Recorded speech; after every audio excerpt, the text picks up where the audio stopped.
Welcome back to Wednesday, welcome back to the channel. How are you all doing? There's been lots of news this week and lots of things to catch up on. Things are about to change again. We couldn't write this year, and if you did, you won't believe it. What's your story? What's your sign? It's like we're twin flames in a different life. Deep connection lights a spark. It's like you know me in the depths of my heart. We're dreamers, don't care what other people say. We live it like this could be our final day. You're having a great start to your week. It's weekly catch-up time. There's been a lot going off at the ranch this week. I'm currently in the field, just chilling with the ponies. The weather has become lovely at the moment, which is really nice. So this week, it's been very much a week of schooling, hacking and lunging, with a bit of long lining thrown in for P, because you'll see there's some footage where we started schooling, and I think it was maybe towards the end of the week, P lost her shoe. Welcome to the world of thoroughbreds and the fact of losing shoes and trying to find them in the field.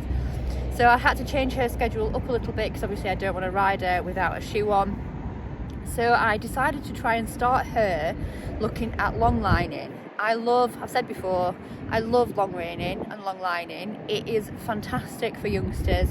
It gets them being more confident and getting used to being out on their own. And, well, I'll tell you at the end, but the training for next week has changed because of it. Molly's had quite a few meltdowns, shall we call them, this week, and I've left them in because I wanted to stay very real on the retraining of racehorse process, and that it's not all sunshine and roses, that there is some, they're not perfect all the time. And I think Molly's getting ready for a break. I think I said it at the end of last week that Molly is going to have a couple of weeks downtime.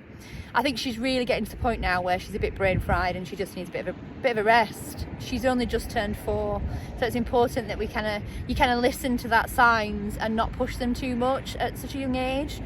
So I'm going to do next week with her. I'm just going to do basic hacking, and then she's going to have a couple of weeks off. So I'll have to think of some vlog ideas, because you're not going to want to see just a video of Molly in the field.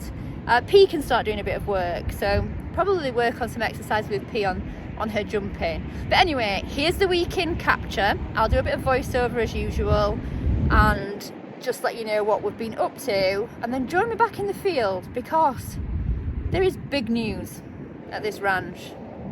Welcome to Molly's first schooling session of the week. My goals in this session for Molly was just literally to get her with better transitions. So from her walk to her trot, I need a snappier transition instead of doing a really fast walk. And from her trot to her canter, a little bit better, but more focusing on the walk and trot. So with Molly here, I'm just getting her used to the arena again, just walking around and just warming up and just seeing how she feels and what she is like.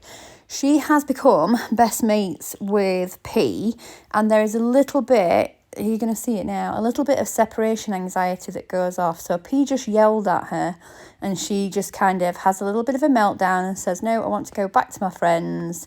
And I have to just sit quietly and say, okay, mate, let's start work. Because as soon as she starts work, she is 100% better. She's more focused. She struggles in her walk more than anything because she just wants to get on with it. And I think the walk is a little bit frustrating for her. Doesn't help that P is constantly shouting her from the stables that you can see there, but she has got to get used to it.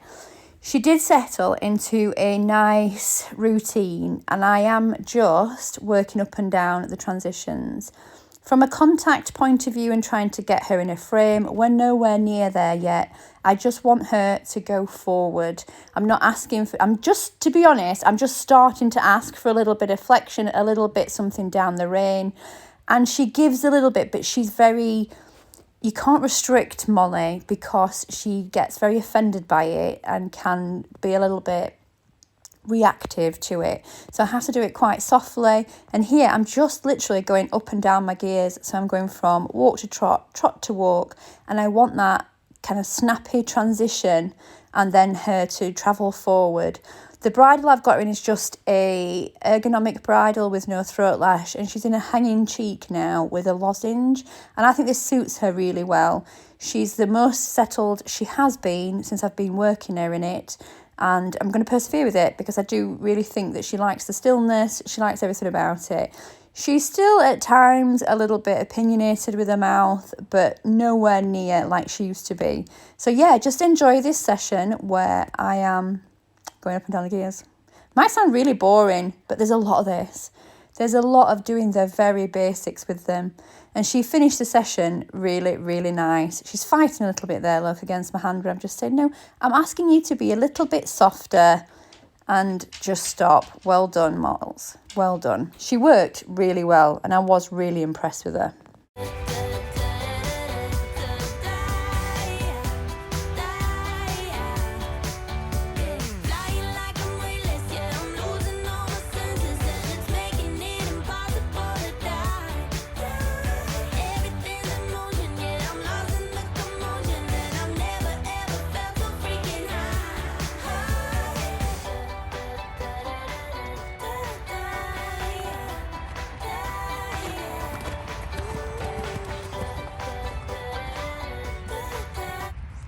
Here I'm just working on the upward transition from trot to canter and trying to get a clear signal that when I ask for it that we stop. So I start asking here and you see she just runs into that transition.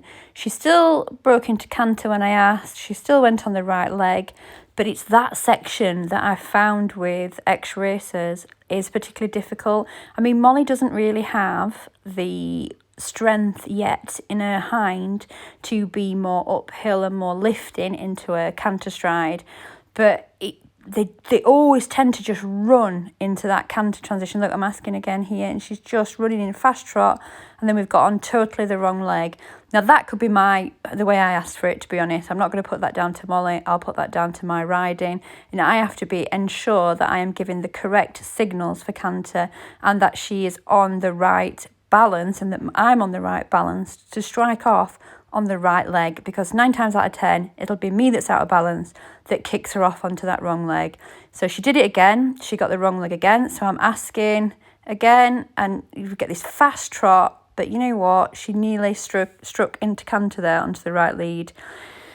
So it's just a work in progress. I think it's good to show it's not always instant, and she got a little bit excited into that, but we're on the right, no, still on the wrong leg, I think.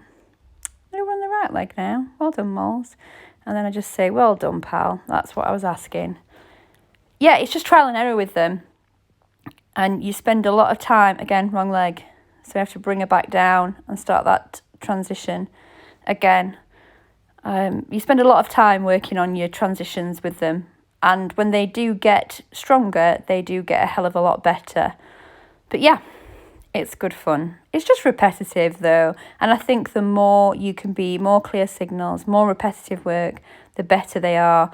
There she is. She struck off on the right leg when I asked her to, and has gone round lovely. So we got there in the end.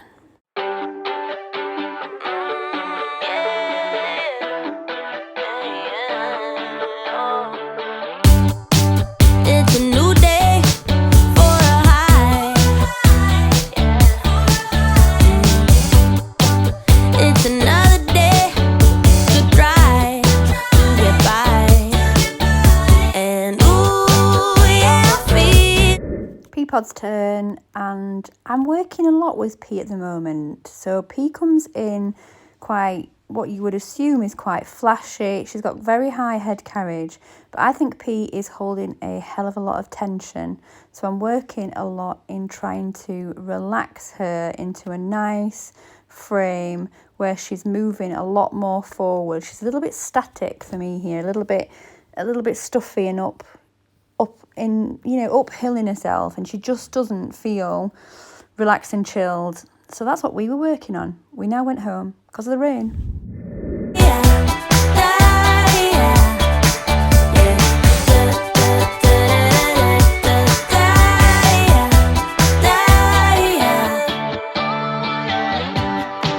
It's a new day for good times.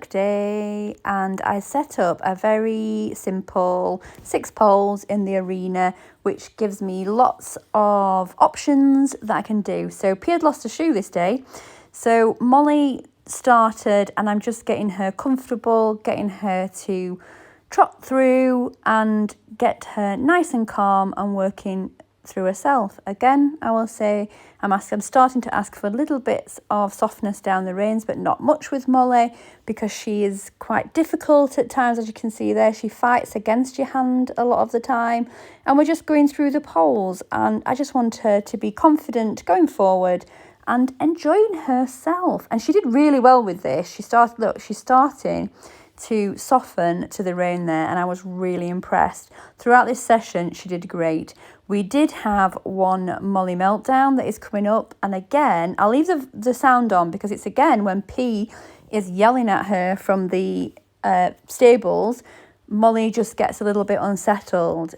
But you can see how Molly's got such a trainable and working brain. Once she's working forward, she really wants to please. Like, she doesn't want to be bad at all. She really wants to do well for you, and I love that about her. When you ride Molly, you get this feeling that it's unbelievable. I've not really had a connection with any other horse like her. She just wants to give it your all. She's just needs a hand holding a lot of the time. So I'm going in and out of this exercise, lots of a variety of ways, which is why I like it, keeping the brain active, and we're moving up and down the gears. So we're doing walk, trot and canter. No problems for her. We had no issues at all. She dropped a little bit in a canter there, and that's her weakness. She's lacking strength. But the more work that I do with Molly, the better that she will become. And I'm key to make sure that I give her rest between it as well, because she works so well. You can get carried away with Molly in wanting to keep going in the trot and the canter. And I have to remember that the walk is probably one of the more important paces for Molly, because she gets a lot of tension in the walk because she just wants to get on with her job. Yeah, she's turned into a lovely horse. Like, she's totally different from the horse that I got delivered. I'm really pleased with her. I think she has worked significantly well over this last 8 weeks now. From a horse that I couldn't even get in the arena to this. But this is the moment, listen.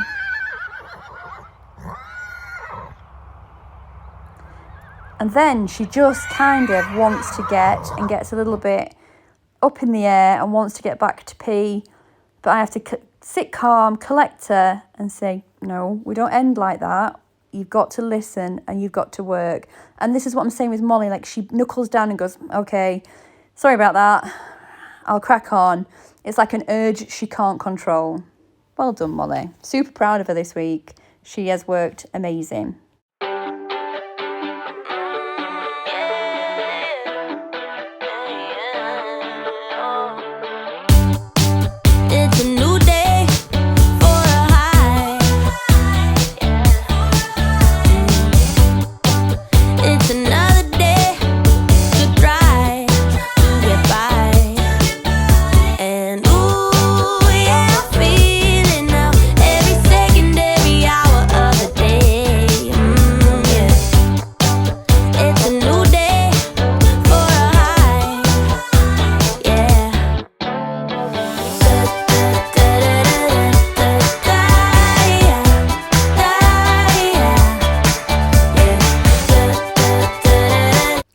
Exercise with P, but she's on the long lines. This has been a breakthrough for P this week.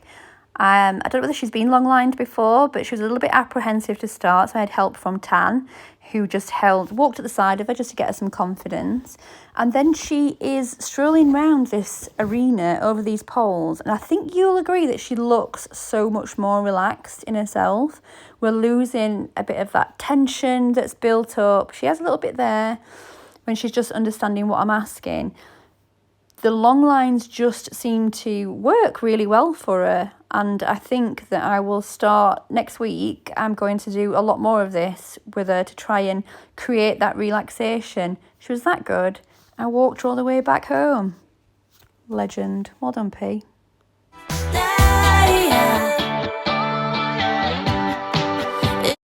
Okay, for people that are not aware, I share this yard with my best friend Tanya and her horse, Blaze. There is Blaze in the background. Blaze has been hiding a secret. So last year, Tan had some time off due to a ruptured ACL ligament in her knee, and she decided that she would send B to stud to be covered by a 4-star eventing stallion, with hopefully to get an eventing foal this year. However, after numerous attempts and through natural and then through AI, it failed, and B came back from stud with no baby, and it was quite an upsetting time because of all the effort and time Tan had put into it. But time passed on, and actually Tan's ACL was repaired. We got back riding, she got back taking her out again, and everything was rosy then. About 5 weeks ago, Tan was saying to me, gosh, you know, Blaze has put some weight on. And we just moved him onto the spring grass paddock, so we thought, actually, is it she's just gorging herself? And that's, you know, that's why. But there was something that you just thought, this doesn't add up. And the year that we've had, the craziest, you know, like we've had an awful start to this year. You just kind of think, what else could be thrown at us? Well, Tan got the vet round and had her checked over and scanned. B is 9 months pregnant. She is due in 7 weeks to have a foal. We had no idea. Went to stud. It was successful. Baby loading. So we were told, you know, Tan was told right at the beginning, absolutely no foal. It's not been, and B has shown no signs, to the point where actually at the start of the year she came into what looked like season. Apparently they can do that and still have the pregnancy. So congratulations to my bestie. She's about to have a baby foal in the next 7 weeks. Wow, that's going to be a journey.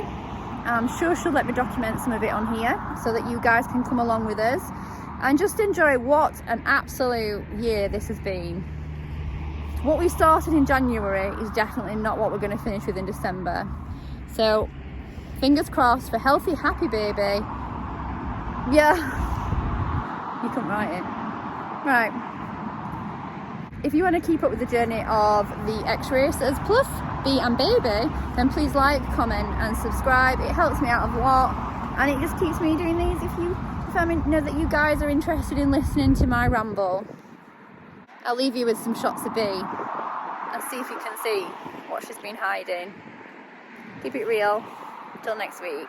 Like I'm weightless, yeah, I'm losing all my senses, and it's making it impossible to die. Everything's in motion, yeah, I'm lost in the commotion, and I've never ever felt so freaking